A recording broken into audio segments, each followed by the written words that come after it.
Olá, hoje no Mundo Político, ações contra a violência nas escolas. Como o poder público reagiu em diferentes esferas aos recentes ataques com vítimas fatais e ameaças a comunidades escolares que se intensificaram em redes sociais? Quais as origens da escalada de casos no Brasil nos últimos anos? E os debates que o tema suscita na sociedade? Eu converso com a deputada estadual Beatriz Cerqueira, do PT, presidenta da Comissão de Educação, Ciência e Tecnologia da Assembleia de Minas. Bem-vinda novamente ao Mundo Político, deputada. Eu que agradeço a oportunidade do debate. Prazer recebê-la. Deputada, ataques recentes, a uma escola em São Paulo com a morte de uma professora, depois em Santa Catarina, que vitimou 4 crianças, desencadearam aí nas últimas semanas uma série de medidas em meio a uma grande preocupação da sociedade. Mas a escalada de episódios é mais antiga, com 41 pessoas mortas desde 2002 e 13 atentados no país só nos últimos 8 meses. Por que chegamos a esse ponto? Eu queria pedir essa reflexão não só como deputada, mas também como professora e uma profunda conhecedora do ambiente escolar. Bom, primeiro eu queria fazer a primeira reflexão. Não é uma violência no ambiente escolar, é uma violência contra a escola. A escola tem sido cada vez mais atacada e essas situações de violência têm sido contra a escola quando atinge a sua comunidade escolar. Como é que nós chegamos até aqui? É importante a gente refletir como que o Brasil incentivou o armamento de pessoas civis. Tá vendo os recentes dados? Nós temos pouco menos de 400 mil armas nas mãos dos órgãos públicos de segurança, da polícia, por exemplo. E nós temos mais de 2 milhões de armas nas mãos de particulares. Como é que nós passamos a ser um país para incentivar clube de tiros de adolescentes? Como é que nós passamos a ser um país em que o presidente da República faz arminha com uma criança no colo? Essas questões, elas estão graves e elas precisam, sim, exatamente de um debate mais aprofundado. Eu diria que, como professora, a escola está muito sozinha, ninguém pergunta nada para a escola, todo mundo quer decidir pela escola sem escutá-la. A escola, eu quero dizer os seus profissionais, quero dizer toda a sua comunidade, os estudantes, as famílias, a comunidade escolar. Então, a primeira questão, nós precisamos compreender como é que nós saímos exatamente desse lugar, da escola, como esse ambiente que tem que ser o de acolhida, da diversidade, do respeito, a escola como esse ambiente acolhedor, e nos tornamos esse lugar da escola sendo atacada. Aqui, quantas vezes no tapete vermelho da Assembleia a escola é atacada? Quanta criminalização da profissão docente nós enfrentamos no último período? Quantas vezes eu tive que recorrer ao Ministério Público para proteger a liberdade de cátedra da profissão docente aqui no Estado? Por situações em que o professor é exposto, em que um videozinho de lacração de 30 segundos para alimentar alguma bolha, de alguém que vive disso, promove profundos ataques a profissionais da educação em escolas estaduais, em escolas municipais. Como é que esse videozinho de lacração depois vai para grupos de WhatsApp e a violência contra professores é incentivada? Então, Seria o crescimento da intolerância política refletido? Seria um crescimento de uma intolerância com a escola como esse lugar do aprendizado, do acolhimento, do respeito às pessoas como elas são, do respeito à diversidade, não é? Então, de repente, nós temos pautas que atacam a escola. Recentemente, agora, uma discussão na Câmara Municipal de Belo Horizonte da proibição da linguagem neutra. Quer dizer, essa votação tem pouquíssima relevância jurídica, porque câmaras municipais e assembleias não legislam sobre diretrizes e bases da educação, mas faz o videozinho de lacração para aquela bolha da rede social, ataca a escola, dizendo do que a escola não faz, mentem sobre a realidade da escola e fazem uma política de ódio. Então, é importante nós discutirmos mais profundamente sobre o que nós estamos enfrentando, dos ataques que a escola tem sofrido e de como é que nós construímos uma política de paz, uma cultura de convivência democrática, que inclui, inclusive, o incentivo da convivência democrática na escola.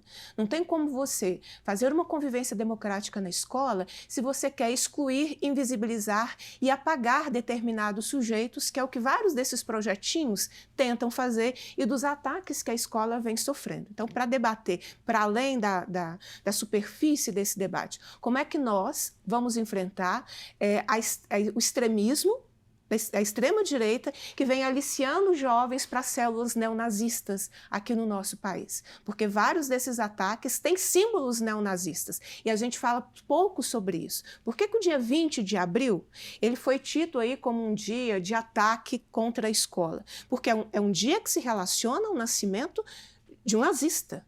Não é? Então, essas questões elas precisam ser realmente bem debatidas. E eu agradeço a oportunidade, inclusive, desse debate aqui no mundo político. Uma questão central apontada por especialistas, deputada Beatriz, envolve justamente essa circulação, né, de discursos de ódio na internet, muito direcionado aos jovens, e que, por vezes, gera uma espécie também, segundo esses especialistas, de acolhimento a vítimas de bullying, né? A regulação de redes em discussão no Congresso precisa levar esse aspecto em consideração? Precisa levar. As redes não podem ser um lugar que se pode tudo. Racismo, misoginia, incentivo ao nazismo, incentivo ao extermínio, isso não são liberdade de expressão. Não é? Então, é necessário que a gente enfrente esse debate. Eu acho interessante a gente ver algumas pessoas agora...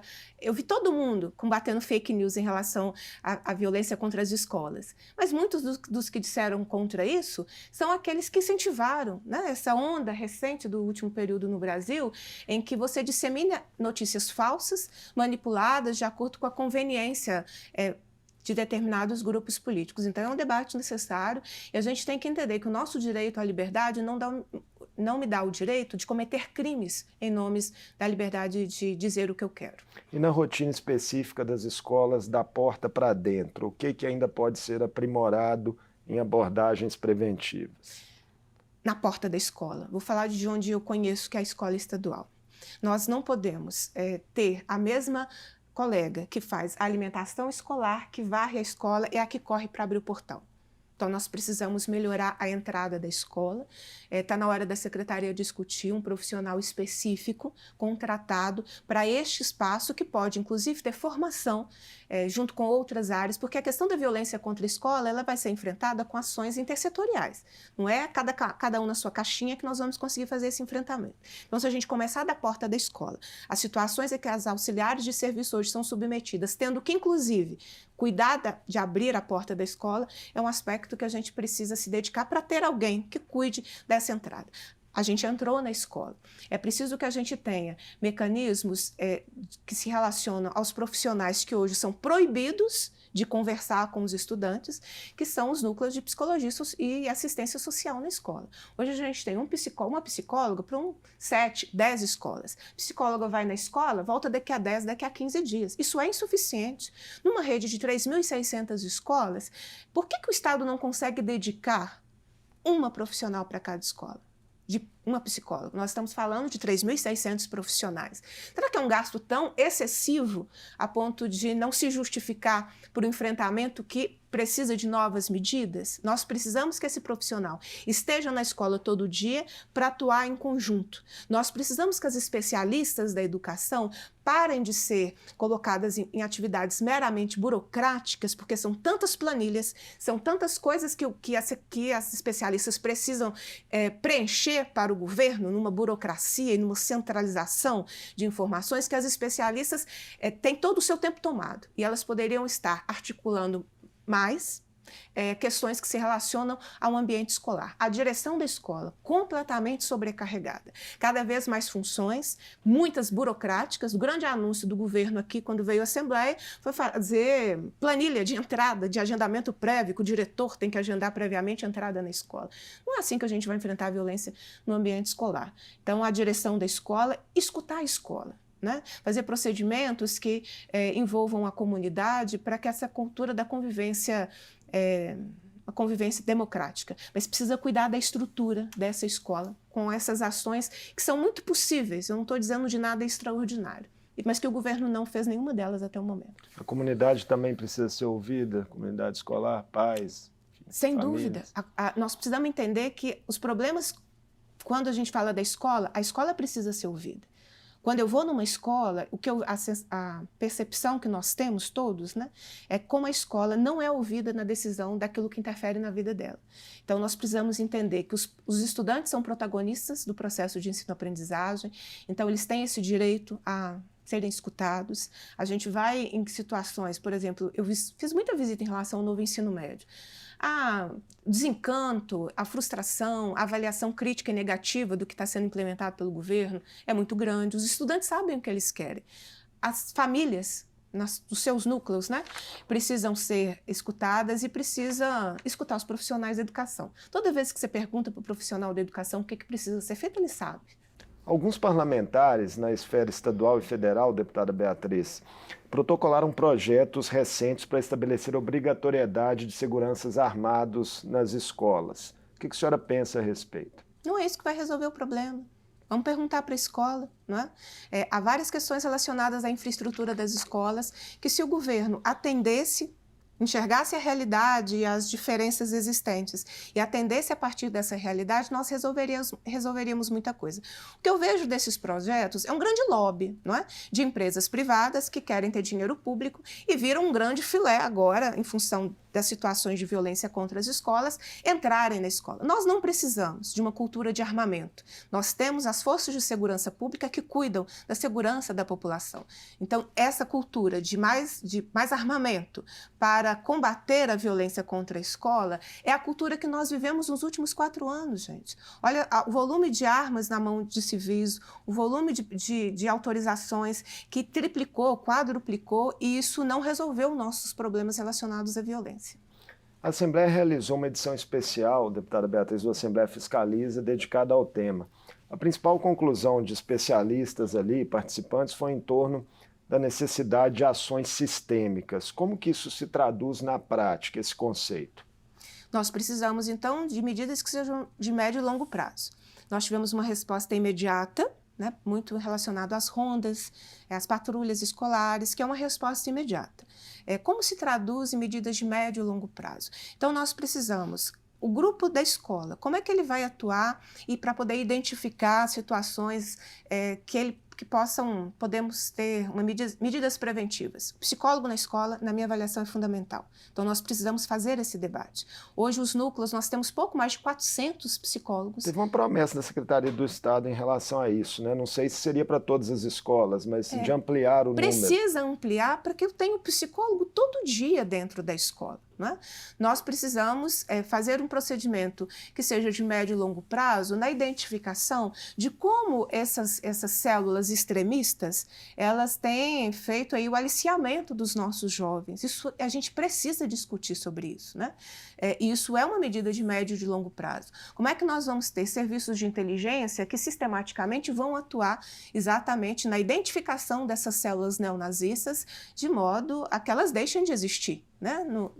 Aqui em Minas Gerais e também no nosso país. A formação, né? Que é inclusive uma das medidas anunciadas pelo governo federal para que nós tenhamos condições de ter formação continuada em relação a esses assuntos e, portanto, você tenha um investimento no profissional dentro da escola, que é mais uma medida aí, de médio e longo prazo. Vamos passar rapidinho por esses 2 pacotes, então, o estadual e o federal. No plano estadual, além da contratação de psicólogos e assistentes sociais, foi anunciada a instalação de câmeras de vigilância e botão de pânico nas instituições e um programa de mediação de conflitos que funcionaria em parceria com a Defensoria Pública. O que lhe pareceu esse pacote? Minha avaliação de que as medidas anunciadas pelo Estado ainda são muito insuficientes. Várias protocolares e burocráticas, principalmente no âmbito da Secretaria de Estado da Educação. O governo não se comprometeu em mais psicólogos nas escolas. Né? Ele já era para termos mais psicólogos, desde os primeiros episódios de violência contra a escola. Nós não temos nada efetivamente. O governo fez uma carta que é como se fosse um portfólio aí, né, de várias páginas. De intenções. É uma carta à comunidade com muito texto, pouco efetiva. O governo não faz campanhas educativas, né? Você pode observar o pouco que o governo investe em campanhas educativas que conversem com a sociedade. Eu fiquei muito frustrada, né, insatisfeita com essas apresentações na segunda, porque o governo apresentou pouco, principalmente por parte da Secretaria de Educação, que é onde a gente tem a maior expectativa.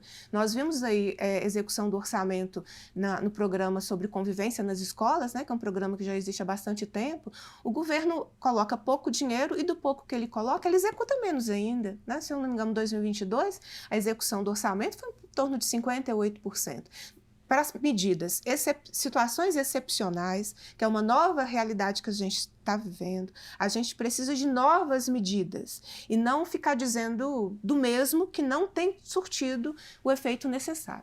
No plano federal, a reação aos ataques levou à prisão de mais de 200 pessoas e a 756 remoções ou suspensões de perfis de redes sociais nas últimas semanas.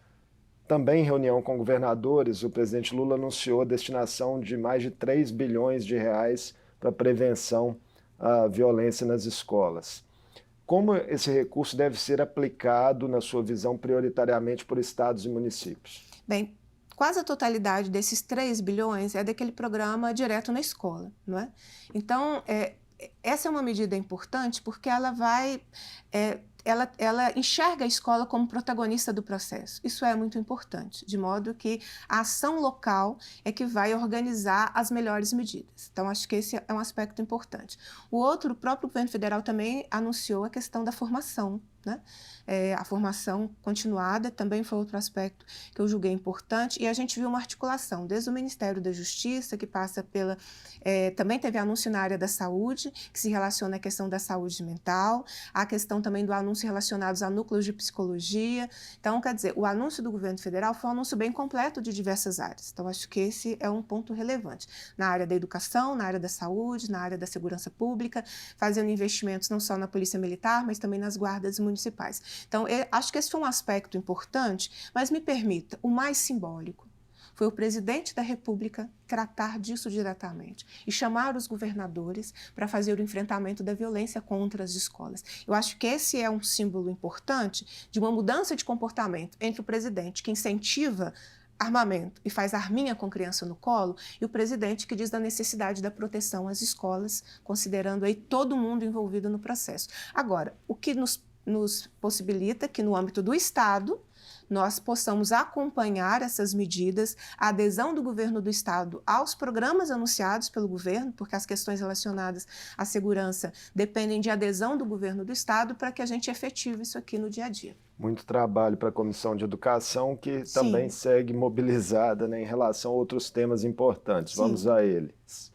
Nessa quarta, por exemplo, né, a comissão voltou a discutir em audiência o pagamento do piso salarial no Estado. Qual o saldo do encontro?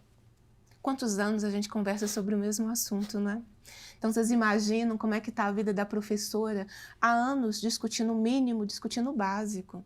Nós precisamos sair disso, gente. Nós precisamos sair do mínimo, né? De um governo que não cumpre nem piso integral, não cumpre piso proporcional, não cumpre nada. Então, me desculpa fazer essa observação, mas é porque nós precisamos ter uma evolução, né? Minas Gerais tem uma situação de desigualdade na infraestrutura das escolas, desigualdade na relação com seus profissionais. O saldo foi que a Comissão de Educação ela se soma à luta dos profissionais. Hoje, nessa quarta-feira, quando foi realizada a audiência, fazia parte de uma agenda nacional de paralisação da educação pelo piso salarial. Então, nós cobramos do governo medidas efetivas para o cumprimento do piso integral. O governo ele afirmou que enviará um projeto de lei à Assembleia. Na discussão, na audiência, não falou em percentual, mas que pretende cumprir e chegar a um valor que se relacione à proporcionalidade do piso. Um assunto que nós já superamos... Essa também é uma argumentação antiga do governo. Antiga, não é? Lá da época do choque de gestão ainda, nem era do Mas que alega do que, cumprindo a proporcionalidade, o governo insiste nesse ponto, que cumprindo a proporcionalidade estaria dentro da lei. Não, mas ele esquece de ler a lei, né? Porque a Lei Estadual 20.710, a Constituição do Estado, ambas regulamentaram a lei do piso aqui no Estado, e elas continuam em vigor.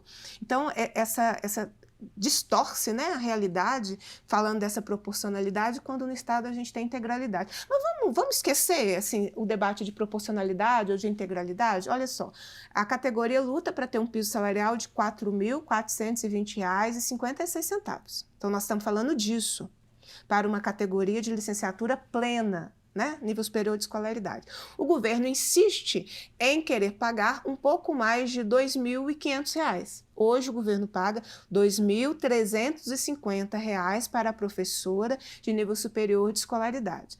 como é que a discussão é rebaixada? O governo querendo discutir proporcionalidade por um pouquinho mais de 2.500 para a professora que cuida de toda a formação da criança até o ensino médio.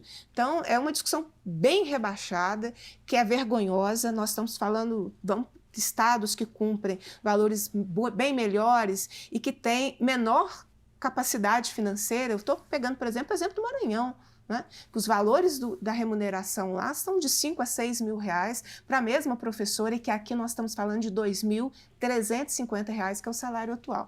Então, assim, não importa o argumento do governo para tentar forçar o mínimo. O que nos importa é que tem dinheiro. Nós mostramos que em caixa tem mais de 5 bilhões de reais do Fundeb e do Salário Educação.